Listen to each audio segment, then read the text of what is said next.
Welcome back. Tonight I put together another collection of true stories shared with me. These are all encounters with the unexplained. These stories include reports of crawlers, dogmen, strange humanoids, not deer, paranormal entities, and creatures that still defy explanation. As always, these stories are shared as they were experienced by the witnesses, so grab a blanket, turn down the lights, and let's step into the unknown. Her German shepherd saw them first, and whatever was watching from the trees never made a sound. At a family camping trip on the shores of Lake Michigan, Megan thought she was just stepping away for a little peace and quiet. Instead, she saw something she still can't explain. This happened in July of 2019 during her family's annual camping trip in Michigan. Nearly 40 relatives had taken over several campsites near the beach. Their campsite even had a private path through the trees that led straight to the water. Megan was 24 years old. Around 2:30 in the morning, everyone else was asleep. The sky was perfectly clear. No clouds, just stars and a bright full moon reflecting off Lake Michigan. She decided to walk down to the beach alone to call a guy she had been seeing while he worked the overnight shift. The only reason she felt comfortable doing it was because she brought the family's German shepherd with her. The beach was quiet. She sat in the sand only a few yards from the water, while the dog lay beside her. Behind her was a thin tree line and a short wooden fence, separating the woods from the beach. At first, everything felt peaceful. Then it changed instantly. Without warning, the German shepherd shot upright. One second her dog was sleeping, the next she was staring directly into the trees. A low growl came from deep within her throat. Megan looked down and saw every hair along the dog's back standing straight up. She immediately knew something was wrong. She followed the dog's gaze, and that's when she saw it. Standing behind the fence only a few yards away was a face, extremely pale, almost glowing in the moonlight. It was positioned nearly 2 feet above the fence line. The face looked human, but not quite. Dark eye sockets, high cheekbones, completely still. The moon behind Megan illuminated the trees and the thing staring back at her. She froze. The dog's growl became louder. Then the figure leaned forward, and another pale face slowly appeared beside it. There were 2 of them. Still on the phone, Megan whispered exactly what she was seeing to the person on the other end, barely able to get the words out between panicked curse words. The strangest part? She never heard them approach. She had been sitting alone for nearly an hour. She could hear campers walking to the bathroom. She could hear footsteps on the pavement. She could hear sand crunch under shoes. But these things made no sound at all. No footsteps, no branches breaking, just no sound at all. The 2 faces simply stood there watching her. Their mouths weren't fully open, but they weren't fully closed. And somehow, despite the fear, she never felt hatred or aggression from them. Only curiosity, as if they were studying her. Megan finally reached down, grabbed the dog's leash, apologized to the person on the phone for what they were about to hear, and ran. She and her German shepherd sprinted toward the brightly lit shower building as fast as they could. She stayed there shaking, trying to catch her breath, waiting until other campers appeared before finally walking back to her family's campsite. She crawled into the tent beside her sister and tried to sleep. But 7 years later, one thing hasn't faded. The face, the pale skin, the empty eyes, and the fact that whatever stood behind that fence never made a single sound. Because if her dog hadn't looked up first, she may have never known they were there at all. So I did a little research. I found something that sounds similar to what Megan saw. This creature is called the Memegwashi, and they're a race of magical little people. They're from the Anishinaabe folklore. They're child-sized spirits with large heads, narrow faces, and they live inside rocky cliffs and riverbanks that surround Lake Michigan. These spirits travel across the Great Lakes in magical canoes made of solid stone, and they can paddle these heavy boats directly into solid rock walls, which open up like doors and close behind them. Traditional lore credits them with painting the ancient red rock art, the pictographs found on lake cliffs. The Memegwashi are mischievous but harmless tricksters who guard the water. If humans do not respect nature, they will play pranks on them, like stealing fish from their nets. However, if travelers throw offerings like tobacco into the water, the spirits will grant them safe travel and excellent good luck. And I have a feeling that since these guys seemed so curious, they may have been really curious about her dog. You know, that's probably not something that I don't know, they see every day. So what do you think? Leave it in the comments if you have any ideas of what Megan may have seen on Lake Michigan. At 3 a.m., Jake turned on the stair light, and a man in a top hat was already waiting for him. Jake's family owns a cottage deep in the middle of nowhere in West Virginia. They use it as a summer vacation home, and for many years everything seemed normal. But one summer, sometime between 3 and 4 in the morning, Jake woke up to use the bathroom. As soon as he turned on the stair light, he froze. Standing near the stairs was a faint, shadowy figure, about 6 feet tall. It looked like a man wearing a top hat, and he was waving. Jake rubbed his eyes, thinking he had to be half asleep, but the figure was still standing there. The strangest part was the way it waved. Instead of moving its entire hand, it slowly bent its fingers one at a time, almost like it was beckoning him closer. The air suddenly became cold. Jake watched for nearly 10 seconds before the figure turned and began to walk away. As it moved down the hallway, its body slowly faded into the darkness like smoke until it completely disappeared. That was the first time Jake saw what the family would eventually call the fading man. But it wasn't the last. Over time, many other family members began to see him too. He usually appears between 3 and 4 a.m. Most sightings happen near the stairs or in the hallway, although some people have seen him in the basement. Jake's aunt once looked in the hallway mirror and saw him standing directly behind her. Whenever he appears, the air turns cold, and he always does the same thing. He waves. One of Jake's friends even dreamed about the figure. In the dream, the fading man spoke only once. He said, "Be careful on the stairs, Matt." To this day, the family still sees him from time to time. The tall man in the top hat, standing in the hallway, slowly bending his fingers and waiting for someone to wave back. So there's a lot of different theories and lore about the Hat Man. Some of them are he's a common hallucination caused by sleep paralysis, brain chemistry, or even Benadryl abuse. Some people feel he's a malicious parasite, an evil entity that stalks people and feeds off of their negative fear and energy. He's an omen of doom. He's a dark spirit that appears as a warning right before there's a death or a tragedy. Some people feel he's a protective guardian. He's a neutral observer who occasionally steps in to warn people of physical dangers. Another feels he's an interdimensional traveler, like an alien or a ghost checking in on our dimension. So they called him the Fading Man, but the Hat Man is a bizarre guardian angel instead of a monster in this case. You know, he entered the dream world to give a warning, and his imposing look ensures the dreamer pays attention to the hazard, which was the stairs in this case. So true to his name, he delivers the warning, and immediately he fades away without causing any harm. Psychologically, the brain uses this terrifying image to force the dreamer to be careful in daily life.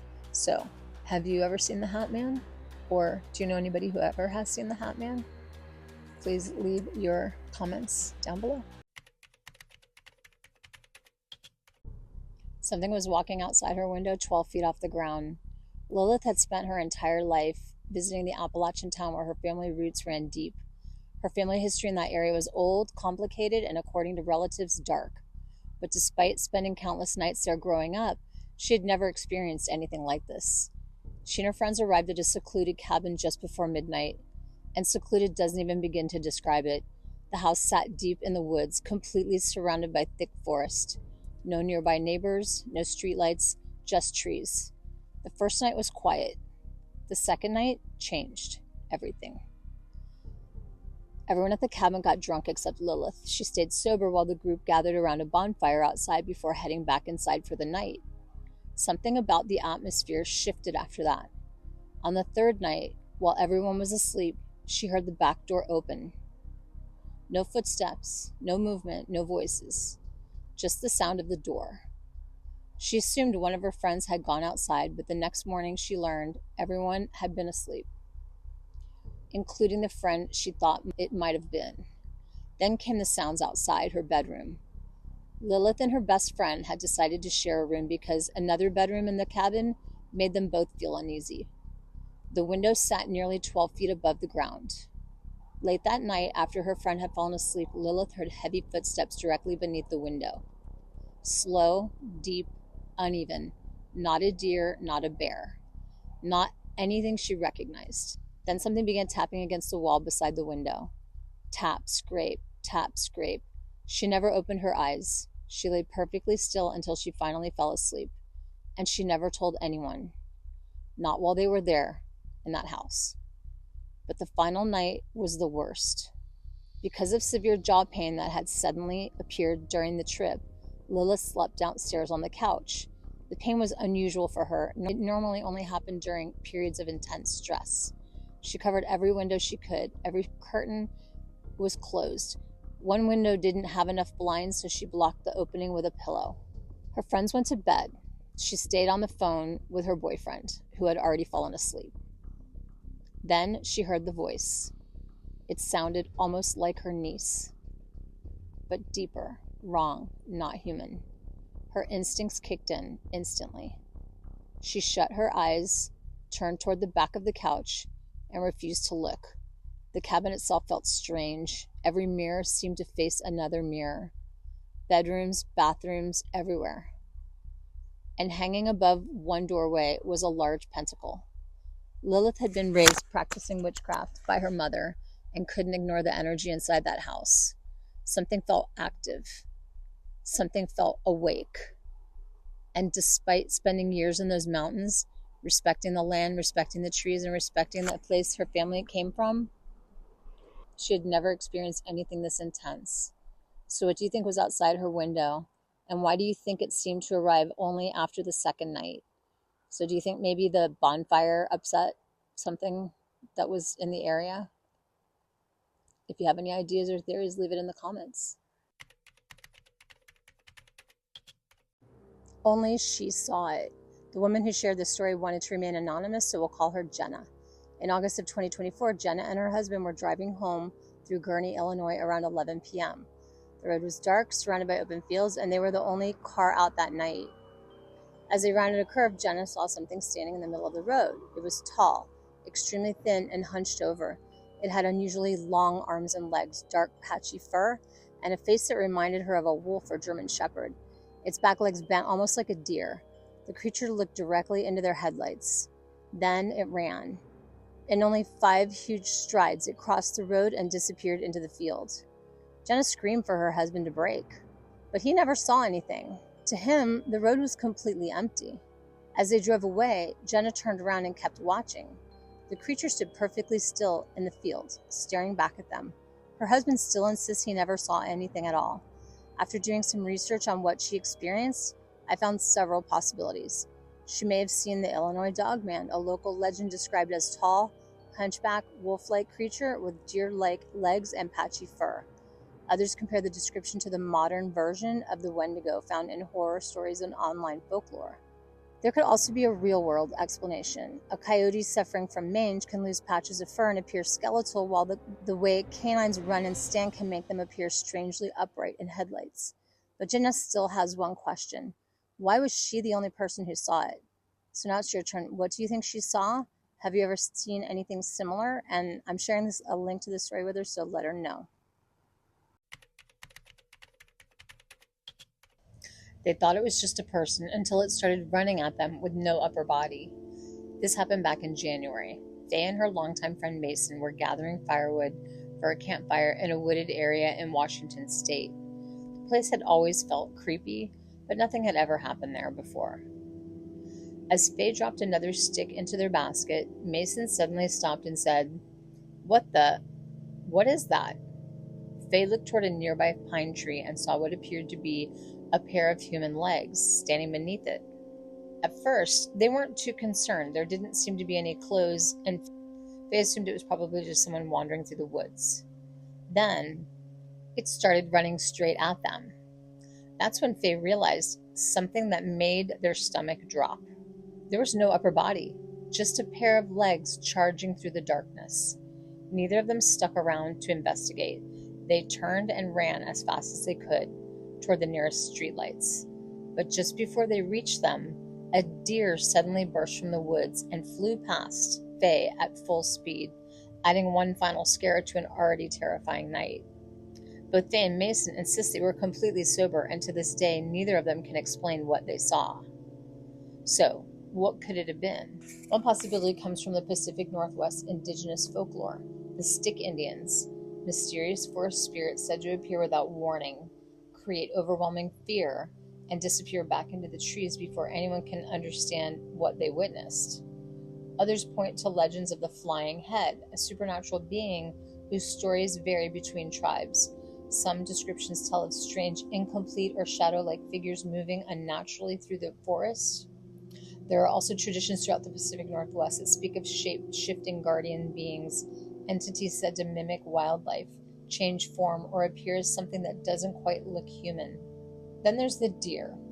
In several indigenous traditions, wildlife suddenly fleeing the forest can be seen as a sign that something unusual has disturbed the woods.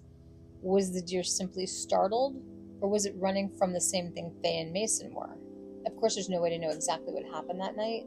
Darkness, distance, and fear can all change the way we perceive something unexpected. But if you had seen nothing but a pair of legs sprinting straight at you in the middle of the woods, what would you think it was? Let me know in the comment. This Pennsylvania hunter quit the woods after what he saw one night. The person who shared this story wanted to remain anonymous, so we're going to call him Zach. In 2022, Zach was driving through southwestern Pennsylvania with his girlfriend and his best friend late one night. As they passed a small church, something stepped out of the tree line. At first, none of them could process what they were looking at. Roughly 50 feet away was a pale grayish-white humanoid with unnaturally long arms and fingers. Its skin looked almost translucent, stretched so tightly over its body that Zach said you could almost see its bones. Its face was even stranger. Dark, hollow eyes, but no visible mouth or nose. It dropped onto all fours. Instead of driving away, they pulled over and watched. For 5 to 10 seconds, whatever it was seemed completely unaware they were there. Zach estimated it stood 6 to 7 feet tall, even while moving on all fours. Then it noticed them. The creature exploded across the church parking lot faster than anything Zach had ever seen. He said it covered nearly the length of a football field in just seconds, moving with an unnatural, almost spider-like speed that reminded him of the creature from the movie Legion. It disappeared over a hillside. Then its head slowly peeked back over the ridge. It kept watching them, again and again. For the next 2 to 3 minutes, it continued peeking over the hill as if it wanted them to follow it. None of them moved. Finally, they decided they needed to leave. The encounter affected them deeply. Zach said his friend refuses to talk about what happened to this day. They all regret not taking a photo or video, but in that moment, they were simply frozen in shock. Zach had spent his entire life hunting and fishing those Pennsylvania woods, yet he'd never seen anything remotely like it. In fact, he quit hunting afterward because he never wanted to risk seeing that thing again. Years later, after reading reports online, Zach said he finally found descriptions of what many people now call a crawler. He isn't claiming to know exactly what they saw, but finding similar accounts made him feel less alone. So what could they have witnessed? Some researchers point to modern crawler reports that describe pale, skeletal humanoids with incredible speed, often seen near rural roads, churches, and wooded areas. Others see similarities to ancient Algonquin traditions describing gaunt, starving humanoid beings with hollow eyes that could lure people deeper into the wilderness. Appalachian folklore offers another perspective. The Appalachian Mountains are among the oldest mountain ranges on Earth, older than bones, according to a popular saying. Because of their incredible age, some mountain traditions claim these ancient hills hold things that have existed far longer than people, and that some of those things still emerge from the deep woods after dark. Whether Zach encountered an undiscovered animal, a case of mistaken perception, or something that inspired generations of mountain legends, one piece of Appalachian wisdom remains the same. If something unnatural is watching you from the edge of the woods, don't follow it. Drive away. What do you think Zach and his friends saw that night? Please leave your comments below. I'll be sharing a link to this video with Zach. It hissed and then it disappeared. The story comes from Lizelle's, but to keep things simple, we're going to call her Elle.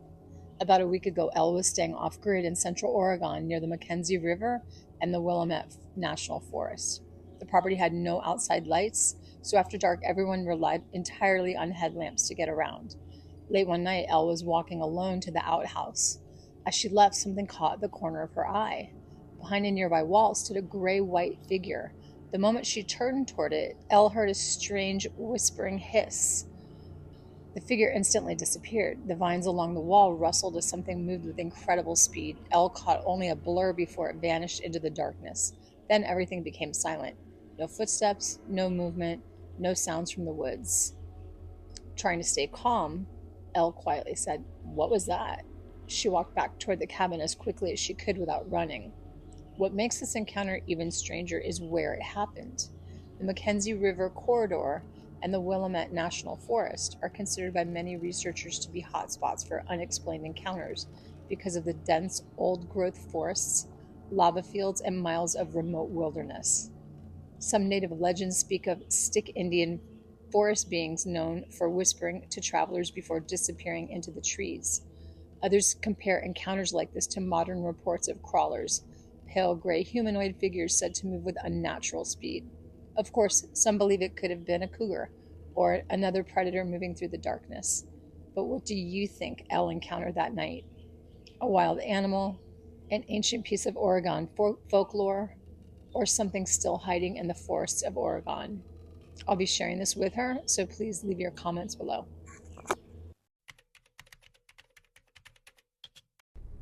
He pulled into his driveway and saw something in the cornfield. The story was shared by someone who wanted to remain anonymous, but we are going to call him Steve. Steve lives right next to the Croatoan National Forest in eastern North Carolina. This encounter happened just about a week ago, around 1 a.m. when he was coming home from work. Steve has spent his entire life around the woods. He's familiar with deer behavior, appearance. He grew up studying deer, coyote, hogs, bears, and he says he does not usually get shaken up by wildlife sightings. As he pulled into his driveway, he did what he normally does. His driveway curves in an L shape around the house, and his daughter's bedroom window faces the road. Because of that, he briefly turns his headlights off during the turn so he doesn't shine into her room. Once he clears the angle, he turns them back on to park. When the headlights came back on, there was something standing at the edge of the cornfield behind his house, where it meets the tree line, roughly 20 to 25 feet away. At first glance, Steve registered it as a deer, but the longer he looked at it, the more that assumption did not hold up. He describes the body as not appearing properly connected in a natural way between the torso and the head. The deer looked deer-like in shape, the neck immediately stood out. It did not just appear long due to posture. To him, it looked structurally off, as if the distance between the head and shoulders was exaggerated beyond normal deer anatomy. Even accounting for an alert stance with the head raised, it still looked too extended vertically. The silhouette did not taper the way a deer typically does when it lifts its head. Instead, it looked like a long, thin column connecting to a deer-like head, the body that was partially obscured by grass and shadow. The eyes reflected his headlights and appeared more forward-facing than what he's used to seeing with deer. That detail gave him more direct, unusual impression, especially since he's very accustomed to seeing deer at night in headlights. When he turned his headlights fully on, the figure remained in place. He says it even seemed to move slightly closer rather than immediately fleeing. When he switched on his high beams to try to scare it away, it finally reacted and moved towards the woods. As it moved, Steve says he could only clearly register two legs in motion. He did not see a clean four-legged running gait like a deer bounding away. There was no clear four-point movement pattern he could track. It moved quickly enough that the lower portion became indistinct in the darkness and grass, and what he did see looked more upright in motion than low to the ground. The neck also appeared extended as it moved. It reached a tree line within seconds and disappeared into the woods. Steve is not trying to label what he saw as anything specific. He's open to the possibility that it could have been an injured or abnormal animal, but he says it did not match any deer behavior or physical presentation he's ever personally observed in his lifetime living in that area. He's asking anyone else near the Croatoan Forest or eastern North Carolina if they've seen anything similar around cornfield edges or tree line transitions at night. And for context, the name Croatoan is historically connected to the Croatoan people, a Native American tribe who lived along the coastal Outer Banks. They're known for their interactions with the 1587 English settlers at Roanoke Island. When the colony later disappeared, the word Croatoan was famously found carved as a clue suggesting the settlers may have moved to their territory on Hatteras Island. In 1936, the federal government established the Croatoan National Forest on the mainland and named it in reference to the indigenous history. However, the forest is geographically located roughly 80 to 100 miles southwest of the barrier islands where the Croatoan people historically lived, fished, and interacted with early European settlers. If you live in that area or if you've experienced anything similar, please leave a comment for Steve.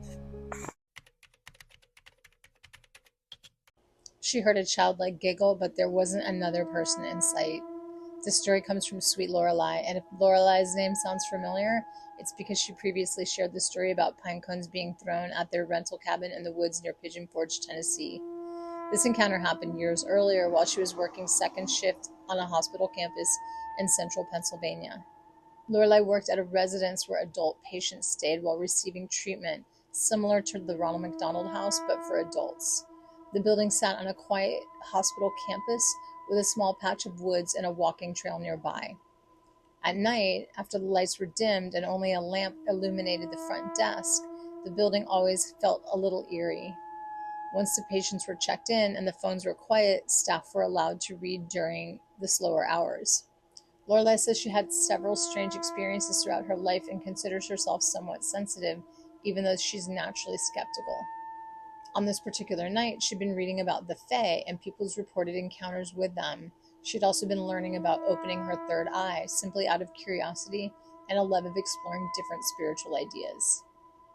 Near the end of her shift, she gathered her things and headed outside. The automatic doors closed behind her. The campus was completely quiet. And then she felt it, the unmistakable feeling that someone was walking directly behind her. The hairs on the back of her neck stood up. She kept walking faster until she reached her car. Before getting in, she spun around fully expecting to see someone standing there. There was no one there, and then from the bushes nearby, she heard a single high-pitched giggle. Not a bird, not leaves moving, a giggle. Goosebumps covered her entire body. She didn't wait around to investigate. She got in her car, and she drove away as fast as she could. Could it have been an animal making the unusual sound? It's certainly possible. But Pennsylvania folklore also has stories of the albatwitch, small woodland beings said to chatter and watch people from the trees. Appalachian traditions brought tales of mischievous fae that were believed to linger near places filled with strong human emotion, and local indigenous traditions also tell of little people or nature spirits that startled travelers who wandered the woods alone at night. Whatever Lorelei heard, she never forgot it. So what do you think she heard that night?